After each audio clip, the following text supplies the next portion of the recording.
청문회 과정에 대해서 조금만 더 짚어보자면 아까 얘기하다가도 잠깐 나왔는데 이게 주진우 의원에 대한 청문회냐라는 얘기가 나올 정도로 뭐 본인의 어떤 개인 질병 얘기까지도 나오고 그리고 주진우 의원이 뭔가 허위 사실을 계속 공표하고 있다 이런 식으로 민주당이 공격을 하더라고요. 이건 좀 어떻게 봐야 됩니까? 물타기를 하려고 제대로 그냥 주진우 의원을 타겟 삼았다 이렇게 봐야 될까요? 아니 이러고 싶으면 주진우 의원을 총리로 지명하면 되죠. 예. 아니면 장관 자리라도 뭐 예. 법무부 장관 준이 많이 하던데 네. 장관 자리라도 주고 청문회를 하던가요. 그러니까 국회의원 정치인에 대한 검증이 필요합니다. 다만 이게 총리라는 대한민국 행정부를 이끌어갈 사람을 검증하는 자리에서 역으로 인사청문위원회 신상을 가지고 공격하는 건 예. 그 검증이 필요하다 할지라도 때와 장소가 있잖아요. 이 청문회가 끝나고 나서 만약 의혹 제기할 게 있으면 민주당 의원들이 기자회견도 하고 국회 소통관에서 얼마든지 주진우 의원을 비판하고 공격할 수 있거든요. 네. 그런데 총리 인사청문하는 자리에서 청문위원을 공격하는 건 우리가 재판을 받고 있는데 피고인에 해당하는 사람이 아니 판사님 당신은 깨끗하게 살았습니까?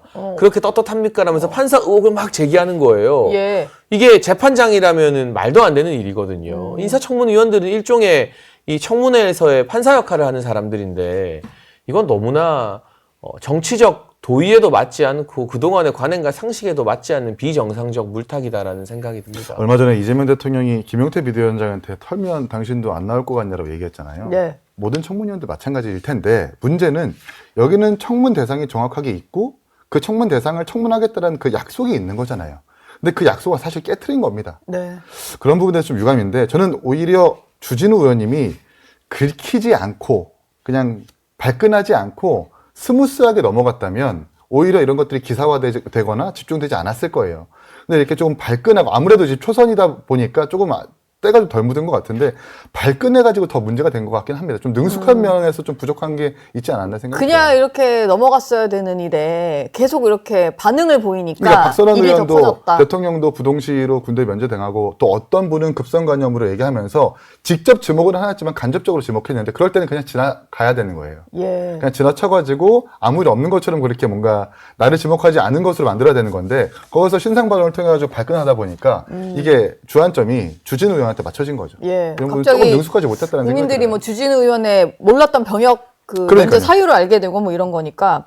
하지만 민주당의 어떤 이런 전략은 그동안의 어떤 암묵적인 룰을 좀 깨는 어찌 보면 이건 페어플레이가 아닌 것일 수도 있겠네요. 좀 다른 대상을 공격 대상으로 지목을 해서 이제 국민들이 논정을 흐리는 거잖아요. 편히 쓰는 용어로는 깽판을 치는 거죠. 깽판. 네. 그러니까 이게 이틀 동안 김민석 후보자의 여러 사건의 검증에 초점이 맞춰지면 불편하니까 네. 그냥 진흙탕을 만들어서 국민들로 하여금 아유 이 당이나 저 당이나 똑같네 그냥 외면하게 만들려는 정치 전략인데 저는 굉장히 나쁜 방식의 청문회 전례인 것 같아요. 앞서 말씀해 주신 것처럼 예.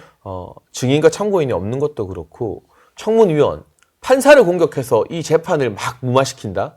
이게 사법에서는 전혀 통하지 않는데 정치에서는 그런 작전이 먹힌다는 걸 민주당 의원들이 잘 알고 있었던 것 같고요. 네. 다만 이런 식으로 청문회 자체를 아수라장, 정쟁의 장으로 만들어서 뭐 하루만 버티면 되지. 이틀만 넘기면 되지가 관행이 되어버리면 이게 언젠가는 다 돌아오게 되어 있다. 그리고 국민들이 지금은 정권 초니까 잠잠하게 지켜보거나 말씀을 안 하셔도 민주당 정치인들이 본인들이 야당일 때 네. 윤석열 정부나 박근혜 정부 장관이나 총리 후보자들에게 들이댔던 잣대와 지금 김민석 후보자를 검증하는 잣대가 다르다는 걸 모두가 다 느끼고 있을 거거든요.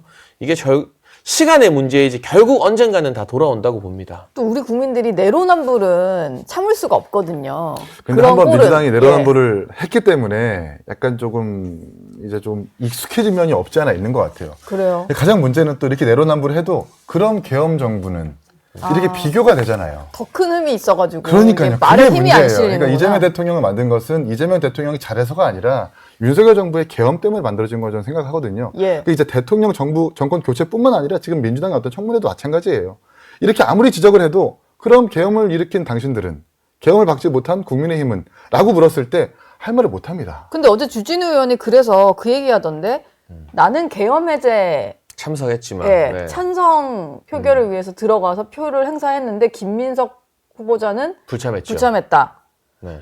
이것도 좀 부각은 안 됐네요. 그러고 보니까. 그렇죠. 사실은 김민석 후보자 지역구가 영등포이기 때문에 예. 국회가 자기 담당이거든요. 그러네요. 그러니까 어디 지역구 일정 때문에 멀리 갈 일도 없어요. 지역구에 있었으면 올 수 있는 거리잖아요. 그럼요. 네. 그래서 사실은 국회의원에게 가장 좋은 지역구가 그 영등포다. 국회가 있으니까, 여의도니까라는 네. 말도 나올 정도인데 본인은 어떤 사유인지 모르겠지만 계엄 해제 불참했거든요. 근데 계엄 해제 찬성한 사람에게 그런 식으로 막 내란 공세를 동조당이다? 네, 펼치는 것은 모순이고요. 예. 앞뒤가 맞지 않고요. 사실은 민주당에서 그동안 지난 대선 과정에서 개혁신당 이준석 후보가 밖에서 경찰들에게 막혀서 국회 안으로 진입을 순조롭게 못한 걸 가지고도 막 이준석 후보를 비판했는데 네, 왜 적극적으로 안 들어왔냐 뭐 이런 근데 식으로. 정작 총리 후보자는 그날 어디 있었는지 모르는 거잖아요. 그러니까 정말 해명을 하고 공세를 할수록 뭔가 앞뒤가 안 맞고 내로남불이 그러니까 이준석 후보는 계속 동료 드러나죠. 의원들과 함께 저녁 식사 자리를 갔다가 이제 집에 들렀다가 갔다라는 걸 소상히 밝혔는데 네. 김민석 동선이 나오니까. 김민석 지명자는 그 동선 자체를 공개하기를 사실 꺼려하고 공개하지 않고 있어요. 네. 본인은 공개를 하지 않고 있는데 솔직하게 공개한 이준석 후보한테 뭐라고 하고 있는 이 모순은 어떻게 평가될지 모르겠습니다.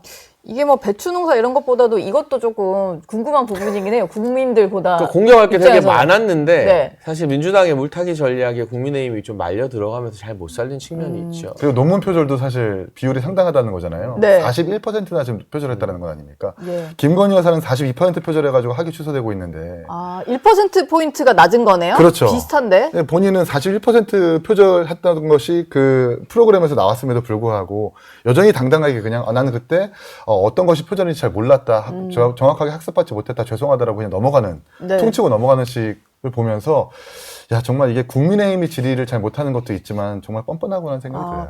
너무 이렇게 태연하게 설명을 하니까 뭔가 해명이 된 것 같다라는 느낌도 약간 드는데 또 오늘 아침에 올린 글을 보면 마지막에 국민의힘에서 원하는 자료를 내가 주기로 했었는데 이걸 못 기다리고 불참을 해가지고 마무리된 게 좀 아쉽다. 뭐 자료를 주려고 했는데 야당 의원들이 결국 불참을 해서 파행이 됐다. 뭐 이런 취지의 글을 또 오늘 아침에 올렸어요. 국민들이 이것만 보시면은 야당 때문에 뭔가 마무리가 잘 안 됐구나. 우리 후보자는 자료 주려고 했는데 이렇게 생각하실 수 있을 것 같거든요. 근데 그 누가 봐도 국민의힘을 약 올리는 글 같은데요. 예. 제가 볼 때는 배추 농사 투자도 저는 거짓말 같고요. 예. 모든 것들이 잘 믿기지가 않아요. 그리고 원래는 그 흐름을 보면은 경조사에서 돈을 받아가지고 충당했다라는 말도 초반에는 나오지 않았었어요. 네. 근데 언론에서 이때 혹시 경조사가 있었었는데 경조사 때 돈을 받은 것 아니에요? 라고 역으로 물어보니까 그때 끌려가가지고 사실 맞습니다. 경조사로 돈 충당한 겁니다라고 그렇게 답변이 나왔었거든요. 근데 배추농사도 사실 그 투자도 전 어떤 펀드인지 어떤 투자인지 잘 모르겠지만 예. 저도 좀 알고 싶네요. 그러니까 저도 알고 싶어요. 그러니까 배추농사 투자로 돈을 벌었다, 받았다라고 이야기를 할 수 있는데 그것이 어떤 공지 또는 어떤 루트로 나왔는지를 자료를 내야 되는 건데 네. 마치 청문위원들이 나의 기분을 나쁘게 했으니까 난 자료를 안 줄래요라고 지금 얘기를 하고 있는 거거든요. 이건 말이 안 되는 거죠. 심지어 본인도 지금 국회의원이고 네. 그리고 자료 제출하면 안 된다라고 자료 제출을 잘 해야 된다라고 법안까지 발의한 사람이 이렇게 청문위원들을 놀릴 수 있는가, 농락할 수 있는가라는 생각이 들어요. 그리고 참고로 국민의힘 청문위원들은 밤 12시까지 국회에 계속 대기하고 있었습니다. 네. 자료만 주면 바로 복귀한다. 그 청문회가 열리는 공간 바로 옆에 있는 방에서 대기를 하고 있었던 것으로 알려지고 있기 때문에 자기는 자료 내려고 했는데 국민의힘 청문위원들이 안 들어왔다 아쉽다. 이거는 청문회 맹탕으로 만들어 놓고 협치의 대상인 야당 의원들을 놀리는 걸로 보이거든요. 또 그냥 탓을 하는 거네요. 결국 이렇게 된 거는 야당 탓이다 이렇게 하려고. 뭐 김민석 후보자는 청문회가 끝났고 아마 인준 표결에도 무리가 없을 것 같아서 뭐 다음 달이면 아마 총리로 일을 시작하지 않을까 싶은데 남아있는 인사청문회 후보자들도 꽤 많이 있거든요. 근데 지금 기사가 좀 나오는 것 중에 좀 눈길이 가는 게 조현 외교부 장관 후보자 같은 경우에 이제 아내가 한남동 재개발 지역에 투자를 했던데 도로를 매입을 했어요. 근데 이게 도로 매입이 원래 고수들만 하는 뭐 그런 거라고 하더라고요. 그러니까 고수가 저도 아니더라도 몰랐는데. 네. 도로도 부지를 사지는 않아요, 보통. 예. 보통 이제 자기가 재개발된다라는 사전에 어떤 부동산들에 있어서 정보를 알게 되면은 주택 부지 내지는 상가 부지를 사지. 예. 그래서 땅이 수용되면은 나중에 그 업체로부터 어떤 분양권을 받거나 임차권을 받죠. 근데 도로 부지를 산다라는 것은 만약에 재개발 구역으로 지정이 안 됐을 때 아무런 값어치가 없는 곳이기 때문에 그렇죠. 만약에 그냥 현황도로로 쓰이는 곳들은 맹지, 그러니까 아무런 소용 가치가 없는 도로가 돼버리기 때문에 리스크가 상당히 큽니다.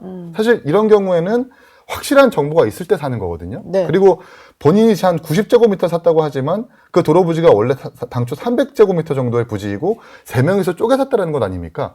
이건 제가 볼 땐 투기꾼들 내지는 확실한 어떤 공공에서의 정보가 있기 때문에 가능했던 것이다라고밖에 의심할 수가 없는 거죠. 일단 시세 차익도 한 10억 원 정도 보기는 했는데 본인 해명은 횡재한 건 맞는데 투기는 아니었다. 횡재라고 표현을 하시더라고요. 그렇게 국민 배 아프게 횡재하는 분들이 꼭 고위공직자 하셔야 할까요? 예. 저같이 재테크에 문외한인 사람은 도로를 살 수 있다는 걸 이번에 처음 알았어요.